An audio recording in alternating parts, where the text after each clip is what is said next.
This is Homicidal Liu, ex-mute listener, part 4.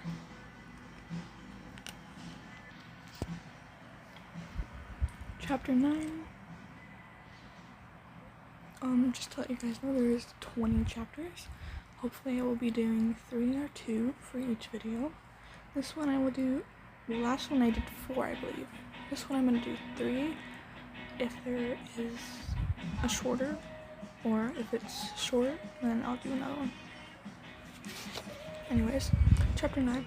School's not on my agenda anymore. I was back to sitting in my room. My mother tried to talk to me, but I didn't respond. My room stunk moldy bread and off milk from all the food my mother brought me.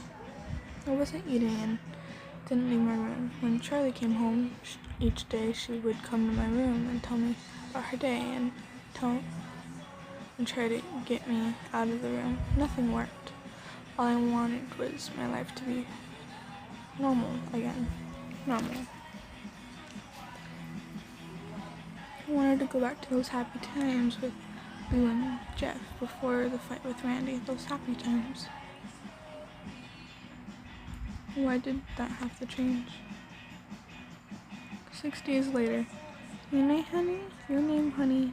My mom knocked on the door. I have some good news for you.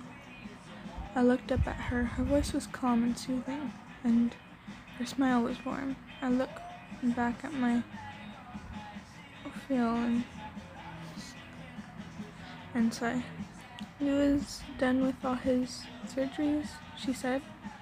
He is in a coma, but he is allowed to have visitors. My eyes lit up and my head shot towards hers. I could go see Lou. I jumped out of bed and hugged my mom. I go to run out, but my mom grabs me by the back of my shirt. She teased. We need to change out of those horrible clothes and take a shower. I slightly groan and grab some clothes before heading to the shower. I slip out of my clothes and hop in the shower. After my hot shower, I change into clothes and run downstairs. Honey, take some food, she said. My mom said, and she handed me a pouch of cut apples and a container with a sandwich. I nod and smile as I take the food. You need me to drive you? My mom asked. I nod eagerly as my mom follows me to the car. We drive for about 10 minutes until we arrive at the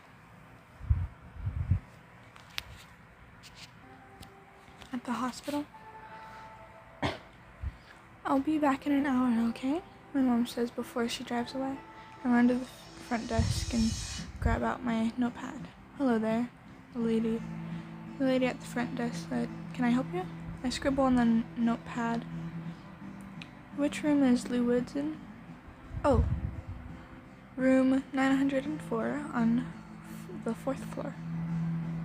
Thank you, I wrote before I reached the elevator. The elevator opens and I press level 4. The door opens and I race to room 945. The room was white as snow and had a tray of medical equipment next to the bed. Lou lays in the bed, comatized, I think. I'm just gonna say coma, sorry. I walk to his side and pull a chair. Across his nose and from the corners of his mouth up his cheeks were black stitches that pulled together cuts. I watch him as he lays there peacefully, his chest slowly rising and falling to the sound of the heart monitor. The sight brought tears to my eyes. I pick up his limp hand and hold it in mine. It was cold and felt dead. I pick up his I pick up his hand to my face and rest my hand on it as I sob. I sat there crying for what seemed like hours until I felt myself grow sleepy from all the sleep deprivation from the last week or so. I rest my head on the side of his bed and close my eyes. His hand was still in mine as I drift to sleep. I feel myself being shook. "Wake up, sweetie," said a calm feminine voice. I open my eyes a bit and see a nurse in her white uniform. "Come on," she stepped back and let me get up. "I'm sorry, but visiting time is over," she said. I nod my head and stand out of my chair and grab my stuff before leaving the room. I look at my phone. It had been 50 minutes since I had arrived. I still had 10 minutes until my mom would pick me up. What do I want to do? I decided to go for a small walk by the side of the woods. It was cold outside, and the woods were darker than normal. Crunch. Sounds of leaves under my foot could be heard through the thick woods. I stop and look around a bit. No one was there. I was just being stupid. No one in this town was stupid enough to go into the woods. Are they? I walked a bit more, and again I heard crunching of leaves. I stopped and looked again. No one and nothing. My breath got heavier, and I started to panic. Check the time. I should head back now. I turn around and start walking back. Again, I could hear the sound of leaves being stepped on. I try to ignore it as I keep walking, but I hear it. This time closer. I start to walk faster. The sound gets quicker and louder. Someone was following me. I start to jog a bit. I look back to the woods and suddenly see a flash of white run between two trees. I gasp and break into a sprint. This had to be some sick joke. Someone was just pranking me. I slow down as I reach the hospital and see my mom's car. I look back at the forest and see a flash of white. It was a blur, but I could tell it was a person.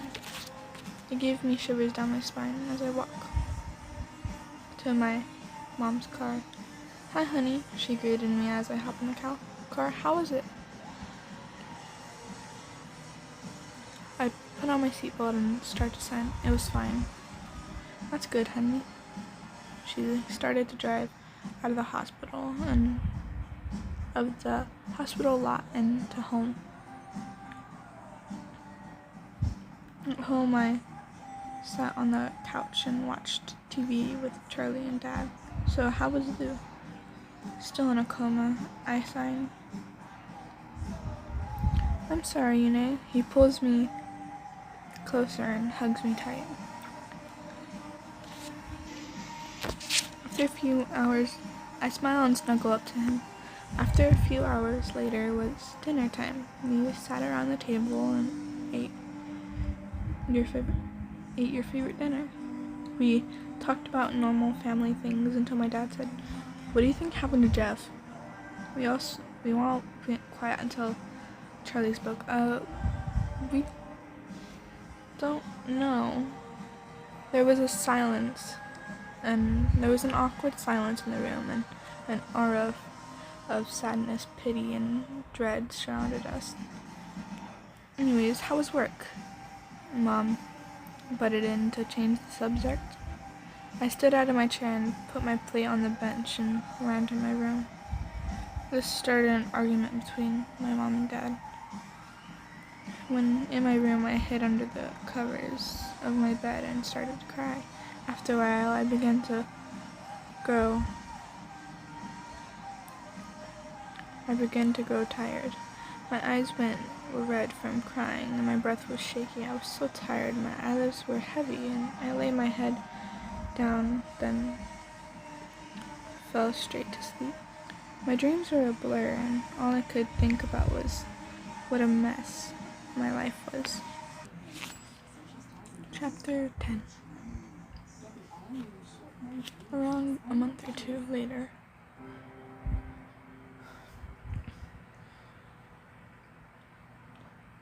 the hospital was a regular thing now. I would visit Liu 2 or 3 times a week. Apparently he was recovering, but there was no way to tell. There was no sure way to tell. I walk home from school. The days were long and hard. No less bullies, no more friends, just me. The bus was a war zone where no one sits with me. That's why I walk now. Sure, it takes 30 minutes, but it's better than a bus. Charlie had taken up before and after school classes, so I only really see her at home. I never want to sit with her at recess or lunch. I never went to sit with her at recess and lunch either, for 2 reasons. 1, her friends all hate me and only see me as the reject. 2, I don't want to drag her down from popularity. I sat in my room reading. Yune, can I come in? Your name, can I come in? It was my mother. I get up and open the door. I smile as I let her in. Honey, her voice was calm. I could tell something was wrong. What's wrong? I asked. Well, I got a call from the hospital. She put her arm around my shoulder and they told me that Liu woke up from his coma. My face lit up with joy. Soon Liu could come back to school and we can hang out again. But Mom's face looked upset. I was informed that she took a deep breath and I got myself ready for the worst. He woke up and killed a nurse. She looked down. The words replayed in my head. Killed a nurse. Liu killed a nurse. Time stood still. I felt like I couldn't breathe. Liu was a murderer. I felt lightheaded and dizzy. My mom must have caught me and wrapped her arms around me and pulled me into a tight embrace. Tears filled my eyes and streamed down my face. She rubbed my back, tried to calm me down. I sobbed into her shoulder. Liu wouldn't kill anyone. He's such a nice person. He would never. Would he? I woke up in a cold sweat. I looked around my room. It's pitch black as usual. The window was slightly open to let in a cool breeze. My dreams played in my head and now they felt more like nightmares. I lay back down on my pillow and closed my eyes. I lay there for a good 10 minutes and can't get to sleep. I have a bad feeling like something was wrong or someone was watching me. I open my eyes and sit up, looking around the room. Nothing was different. My bag was at the door. The door was closed. The window was fully open. I whipped my head back. The window was open. Last time I checked, I stand up and then slowly walk to the window. My footsteps fell silent and nothing moved but me. I was shaking and my breath was unsteady. I look at the window and see nothing unusual. Turn back into my room. I close the window fully and lock it for good measures.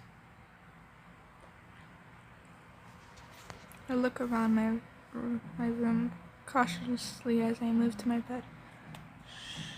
I hear something. I whip my head around. The sound again. I turned my head frantically.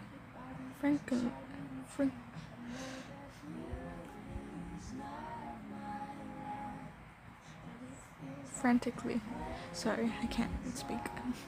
I turned my head frantically, trying to search the source of the noise. No one was there. It was a little louder this time. My breath got fast and heavy as I was spinning on the spot, still trying to find it. Nothing made a sound for a good while. I must have imagined it. I turned around to go back to bed and I suddenly make contact. I suddenly come into contact with something. I stumbled back and in shock and land on the ground. I groaned a bit and looked up. There in front of me was a tall figure. I could tell it was a male from the body belt.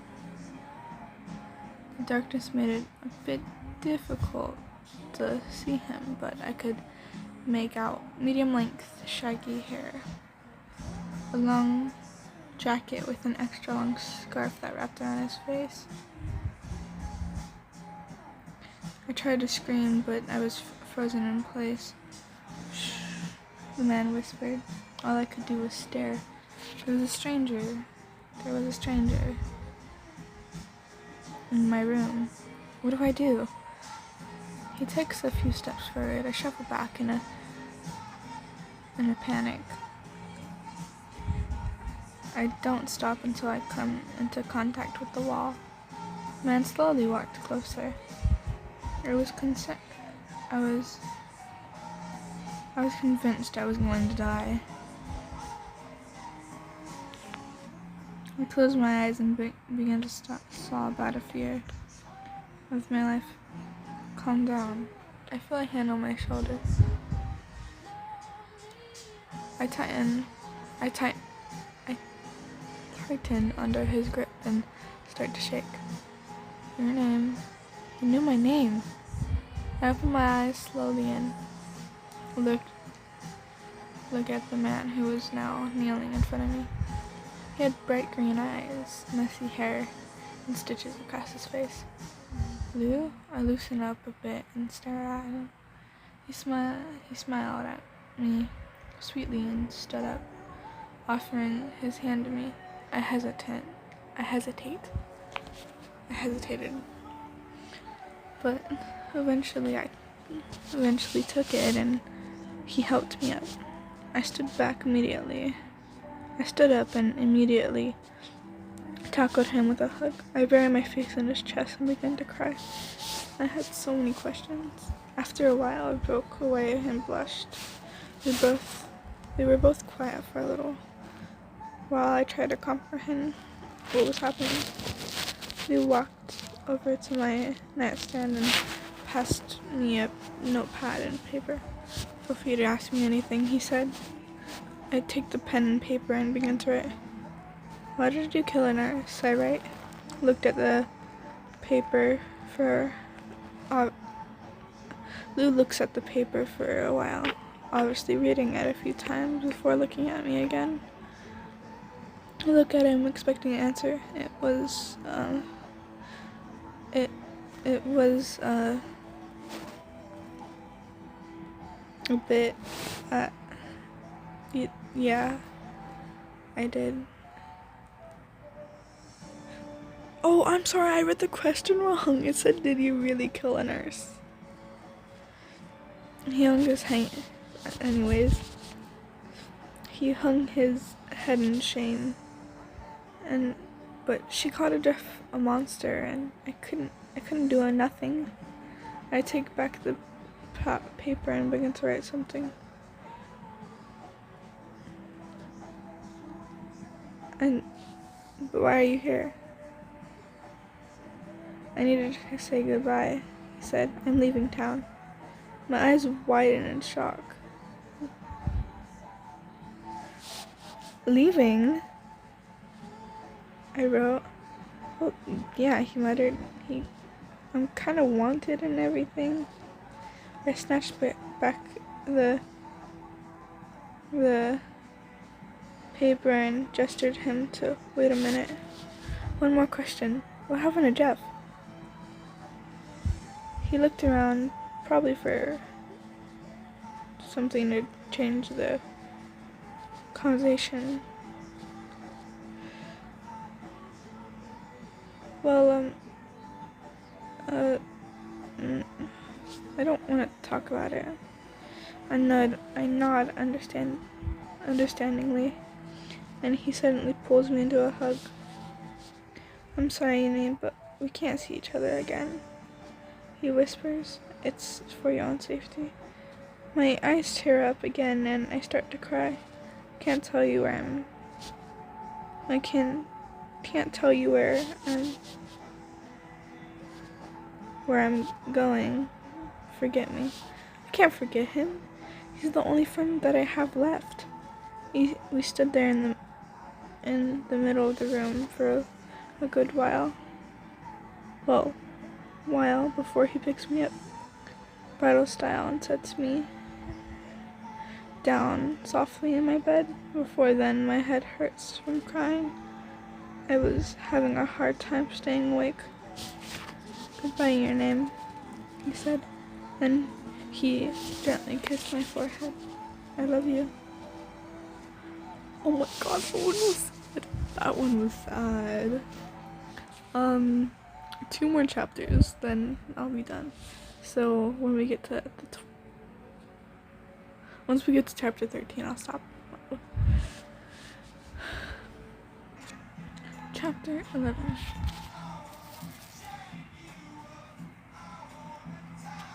Two years later. I look around me. How did I get myself into this? I was in the middle of the woods, alone. Why was I here, you ask?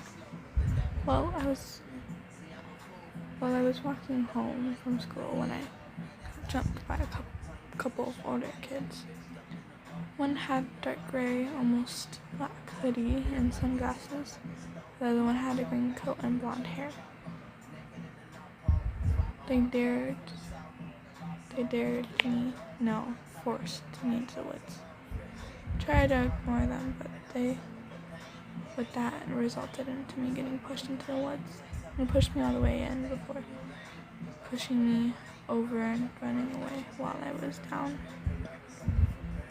I don't know why they did it, but now I was here.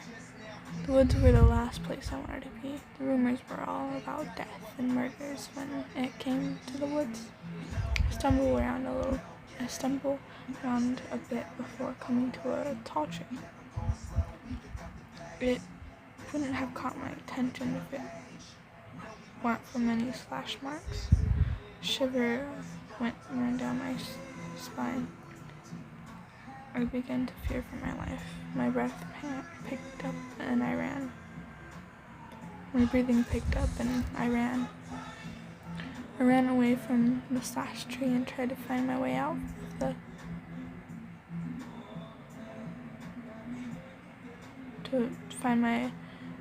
of this creepy forest. I ran for a good while before I ran into a tree. I grunt and fell onto my back. There was a sharp pain that surged through my ankle up to my leg. I looked down and see that I had caught into a root and twisted it when I fell. I tried to free my foot when I tried to touch it. The pain would shoot through my body, causing me to yelp in pain. I looked around and there see no sign of anything but trees. I pull out my phone and try to text someone.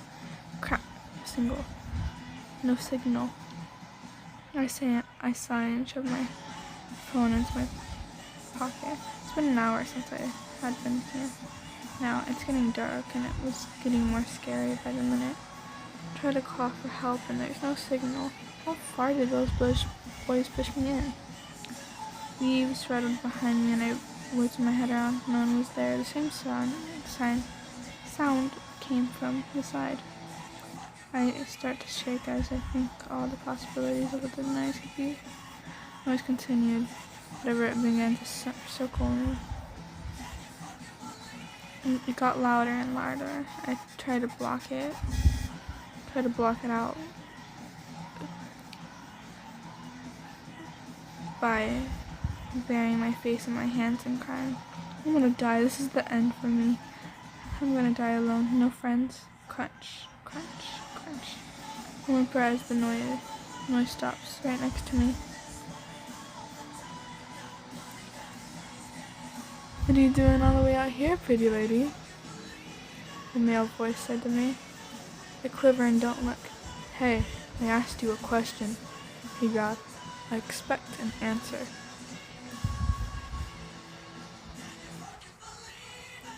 I slowly pull my hands away from my face and shakily look up. Above me was a boy with a white hood and black hair. The hood was covering his face, and I couldn't tell who it was.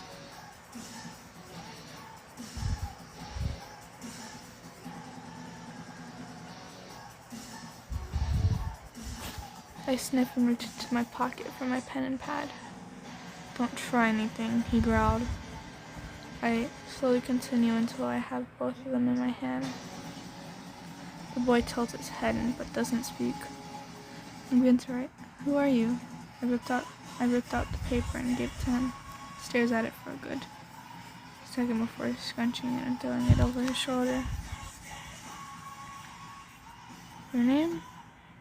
He says quietly. I look up hopefully and nod. He knows me. He can help me. I remember you, he said. He looked at me a bit and sighed. Shame. I'll have to kill you.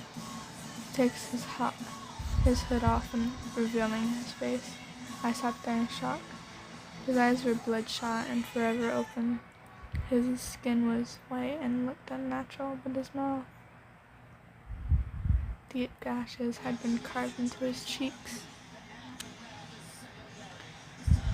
giving him an illusion that he was smiling. He reached into his front pocket and pulled out a bloody knife. I wasn't killing, I was about to die. He walked closer and took a seat on my stomach. I groaned as I found it hard to breathe. But first, I'm gonna make you beautiful like me. He brought the knife to my face and pressed down softly on my cheek. He trailed it down to the edge of my mouth and pressed harder. I struggled under his weight. It was quite heavy. He slowly put more and more pressure on the knife. He was gonna make my death slow and painful. Soon enough, I feel a sharp object begin to sting and began to taste blood. I bring up my head to try and punch him, but he takes his other hand and pins both my arms under his legs.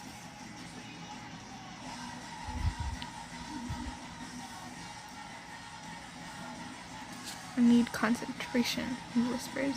Tears flow down my face as feeling another sharp pain next to the first one. This one was deeper and I squirmed more, trying to think of easy ways to escape. But it seemed the luck was against me. My foot was pinned under a root. I had a crazed lunatic putting all his weight on me and I couldn't call for help. Pain seared through my face as he made another cut. I whimpered at each cut, making all the cuts into my cheek. All I could taste was blood, and I felt it trickle down the side of my face. I tried to scream, but when I opened my mouth, the knife would cut deeper. Nearly done, he whispers. I whimper as the pain becomes excruciating. I grit my teeth and shut my eyes. Taste of blood continued to fill my mouth.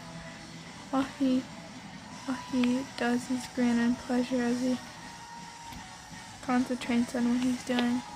There you go. He leans away and sits up halfway there. Gets off me. I turn over the best I could. I spit out all the blood and cough. I reach to my cheek and flinch as my fingers come in contact with a deep gash that runs from the corner of my mouth all the way up to my cheek. The tears flood down my face and come to realization that this man was fully off me and I could escape. I look around. The man was standing a bit away, doing something with his knife. I reached for my leg and pulled as hard as I could. The pain in my ankle was nothing compared to the pain in my face, so my leg came free after I get up as slowly as possible and began to limp away. Blood trickled down my face and neck. Got a few meters away until I hear the man yell, "Hey, get back here!"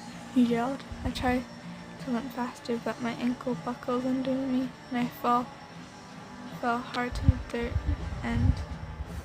the dirt ground. I turn over to see the man running to me.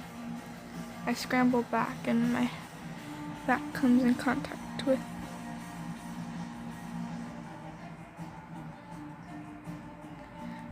and I brace myself for impact. Nothing happens for a good while until I hear yelling, "Get off me!" the man yells. There were sounds of struggle on the leaves. I open my eyes a bit and see a man with the carved smile on his face, with a tall person standing above him. The man with the carved smile looked at me with burning hatred in my eyes. "Get out of my way," he growled. "Leave her alone," the new person said. The man with the carved smile growls and got to his feet. Two just stared at each other for a bit until someone just else calls from the distance. "Jeff," a deep male voice. "Get back here now," a deep male voice called. The man with the carved smile looked around before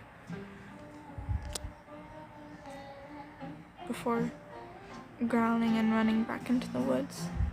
My breathing was fast and my face and legs stung. My vision began to blur as the adrenaline began to drain and pain worsens. I whimper as the tall man turned around to face me. He took something from around his neck. And took my hand. He slightly put the thing in my hand and lifted it and to press it against the gash on my face. "This will stop it. Stop the bleeding," he said calmly. "I'll take you to the hospital." My head began to throb as the figure lifted me from under my legs, with one arm supported on my back with the other. I groaned as I began to walk.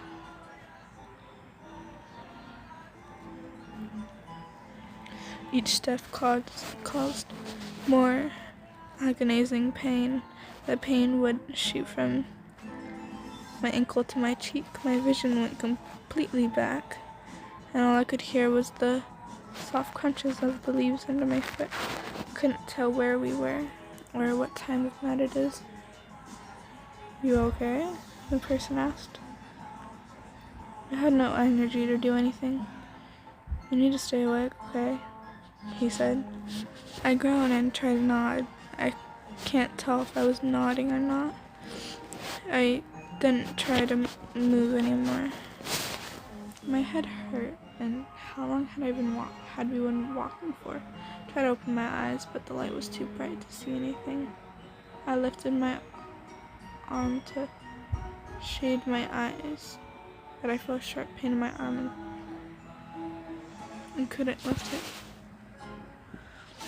I looked down to my arm and let my eyes adjust. In my arm was 3 needles that led up to a tube that was taking blood and putting things in my arm. I groaned and turned to my other side. A lady dressed all in white, writing in a book. "Oh, you're awake," she said. I looked around a bit more. I was in a hospital. "So you're probably wondering what happened," she said sweetly, and nodded as best as I can. "Well, a very nice man found you in the woods and brought you in," she said. "He didn't say much and didn't show his face, but he did tell us to give you this." She handed me an envelope with my name in the back and black marker on the front. I looked at it. It was just a normal envelope for me. The nurse walked around my other arm and pulls out the needles and tubes. "I'll go get the doctor to run some tests for you." She smiled and walked out the room. I looked down at the envelope. I pulled my arm up to open it. It was an easy to open, and inside was a paper in a small box. I look at the letter. "Dear your name, I hope you're feeling okay. You probably don't think of me as a good person anymore, but I need you to forgive me. You probably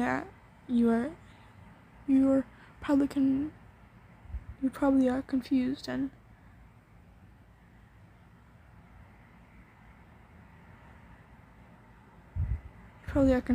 but you need to trust me.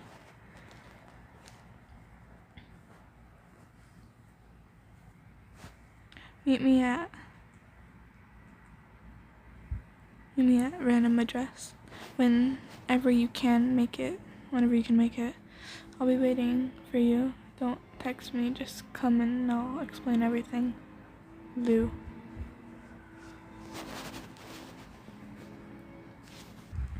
Okay, after chapter 12, I'm gonna do another one because I'm like really interested in this now. Anyways, back to the story. Chapter 12. Oh wait, I forgot to add, I'll try my best to like change my voice for each character. I can't do that much of a male voice, but I'll do my best. So yeah, anyways, back to the story. Chapter 12. I look down to meet my feet from under the blanket. One of my legs was in a cast and the other had a few cuts and scrapes. I must have been injured while running. Wait, what about my face? I lift my hand slowly to where my mouth is, but instead of my fingers coming into contact with skin, I feel the soft touch of bandages. How did I not notice this before? There was a thick layer of bandages wrapped around my mouth from the back of my head. I shivered at the thought of the cut so bad that they had to wrap it. "Do you remember what happened?" the doctor asked. I shake my head. I can't let him know the truth about what happened. I don't know why, but I feel like the situation is best kept a secret for now. I see. He wrote something down in his clipboard and turned back to me. Do you feel like you have developed any psychological trauma? I shake my head again. He writes again, and he writes it down on his clipboard. Continues to ask me questions about my mental health, and I answer by nodding or shaking my head.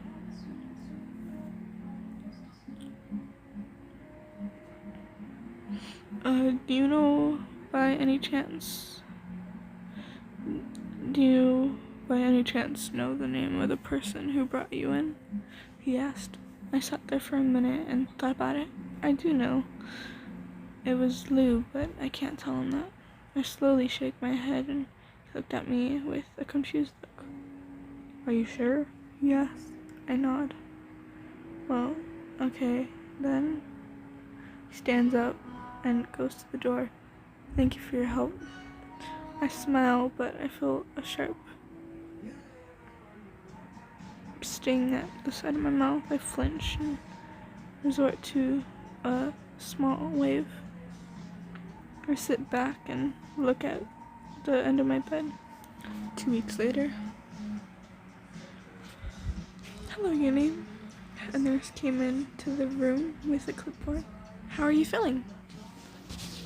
I nod and hold a thumbs up as usual. Good. You know what today is? Oh wait, sorry. Good. You know what today is? She asked with enthusiasm. I tilt my head in confusion and she giggles. Today, you get your bandages and casts off. You can go home in a few hours. My face lights up and I look at her, stunned. Only 2 weeks. However, she almost knew what I was thinking. Said, yes, the damage to your ankle was only minor, but still needed a cast to ensure proper recovery. I try to smile up again, but again, the pain shot through the corner of my mouth. Now sit still for a bit, she said, and I will be in to take off your cast, and the doctor will be in soon to get your cast off your leg, okay? I nod happily and she walks out of the room. A few minutes later, the same doctor came back in with a wheelchair and smiled at me. Are you ready? Are you ready? He asked. I nod again. He helps me out of my bed and into the wheelchair. He then takes me to another room. In this room, I sat on a bench with my leg up. He came over with some sort of small machine and sat next to my leg. I cover my ears as the loud noise of a small circular saw cuts through the thick cast. About 30 minutes later, he was done. He was completely done. There you go. He smiled. Do you want to try and walk? I look down and at now my bare leg and nod. He helps me up and I lean on him for support. My leg was weak and I felt a bit dizzy standing up. Took a few steps and my leg started to feel a tad stronger than before. I'm getting the hang of it, the doctor said. Here, sit down for a minute. I'll get you some crutches. He walked out of the room and came back with a pair of crutches. He helps me use them a bit before leading me back to my room. I try to put as much pressure on my foot as possible, and by the time I was back to the room, it felt almost back to normal. Now, I get back on the bed and the doctor sets the crutches down next to it. Now, is there anyone you want to be here with you to take the bandages off? Yes, I thought. Yes, I thought. Mom, Dad, Charlie, Jeff, and Lou. I wish they could all be here with me. I shake my head. It would be better to get it over and done with. Okay, if you're sure. He comes to the other side of the bed. I turn my face to the wall so he can undo the bandages at the back of my head. One by one, the bandages slowly begin to unwrap, with only a thin layer to go. I take a deep breath. The last one falls. I turn slowly to the doctor, and he jumps a bit out of shock. It's that bad? I lift my hand to my face, but he pulls my hand away and looks at me. Don't touch it, he said. It still might be painful. I nod a bit. You can go look at it though. Turn my head and place both of my feet on the floor. I stand slowly and limp over to the bathroom. I stumble to the mirror and lean on the sink. One side of my mouth was normal, but the other, it looked like the man that carved into it. One side of my mouth had been carved into a terrible smile. I stand there staring at myself for a while until the doctor came up behind me. It was much too deep to stitch up with the thin thread we have. He said sympathetically.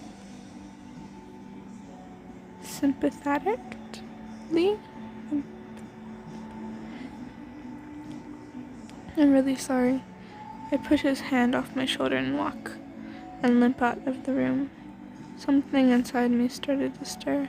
I didn't want to be here anymore. Halfway down,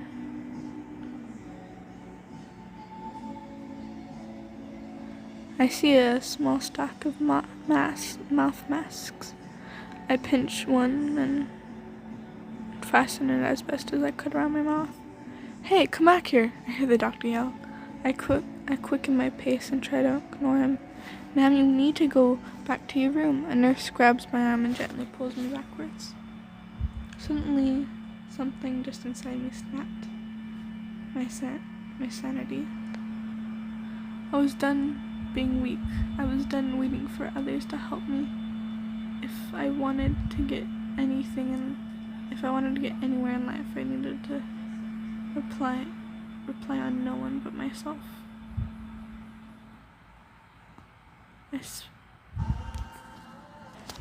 I have to stop here due to the fact that I have to go do something.